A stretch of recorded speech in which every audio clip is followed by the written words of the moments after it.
The biggest effect of the hard Brexit on the Dutch financial sector is the return of trading in European equities and derivatives to Amsterdam.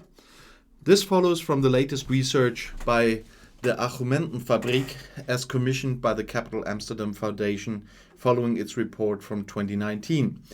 The United Kingdom's withdrawal from the European Union on December 31st has not yet resulted in a major relocation of people and jobs from London to the Netherlands, though. 5 years after the referendum, the outflow from London to the EU is expected to continue.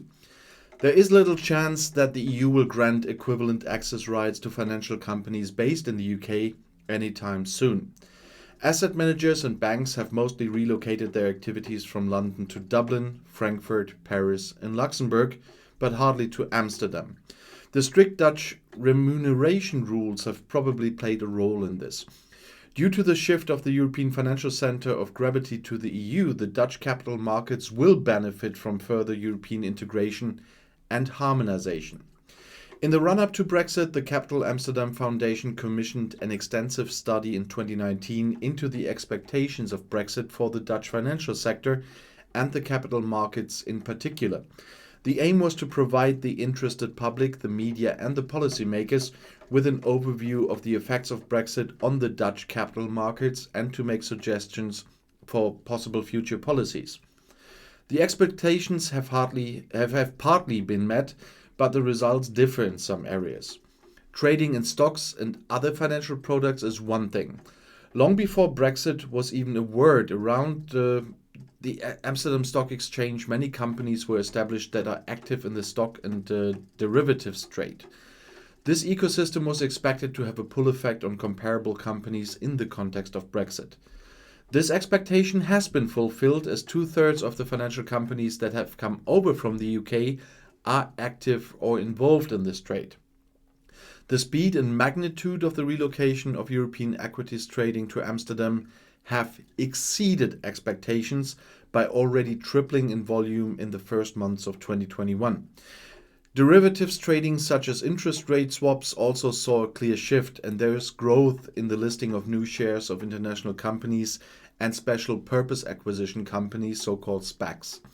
In the run-up to Brexit, many financial companies have set up a minimum viable presence in the EU as a fallback option in the event of a hard Brexit in the realm of financial services.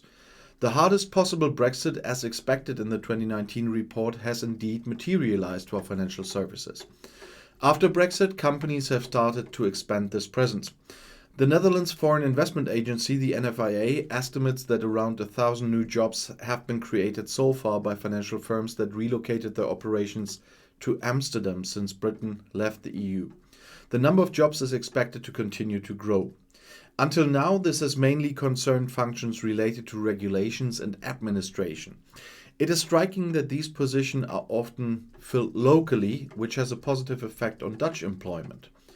Presumably, because of the Dutch remuneration rules, which are stricter than in the rest of the EU, it's not the top positions that will be moved to their country. This may explain why asset managers and banks have often relocated their activities from London to Dublin, Frankfurt, Paris, and Luxembourg. The UK will gradually move away from the EU in terms of regulation to protect and grow their non-EU related activities. This creates the risk that there will also be competition within the EU in the field of regulation, because individual member states expand European regulations or weaken them. The Dutch capital markets benefit from a level playing field within the EU, so the Dutch government will have to focus on further integration and harmonization of European financial regulations. Before Brexit, the Netherlands collaborated a lot with the UK in this area. Now that it has fallen away as a partner, new allies will have to be sought to defend these interests. Chairman of the Capital Amsterdam Foundation, Joost van der Doos de Vilbois, said it's fascinating what Brexit has brought about and exposed in the financial world in short time.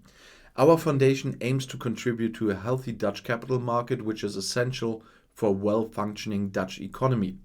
We owe that to the rich stock exchange tradition of the Netherlands, with Amsterdam being the first and oldest stock exchange in the world. We are pleased that a large part of the financial trade is running to Amsterdam, but we know better than anyone how much a level playing field, a good financial infrastructure, and reliable and sound supervision are necessary for this. That we in the Netherlands cannot sit back in the expectation that it will all come to us. Once again, this report makes it clear that the Netherlands should still heed the age-old warning.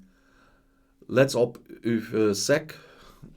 I think my Dutch is not that good. I can understand but don't speak. But it means keep an eye on your business.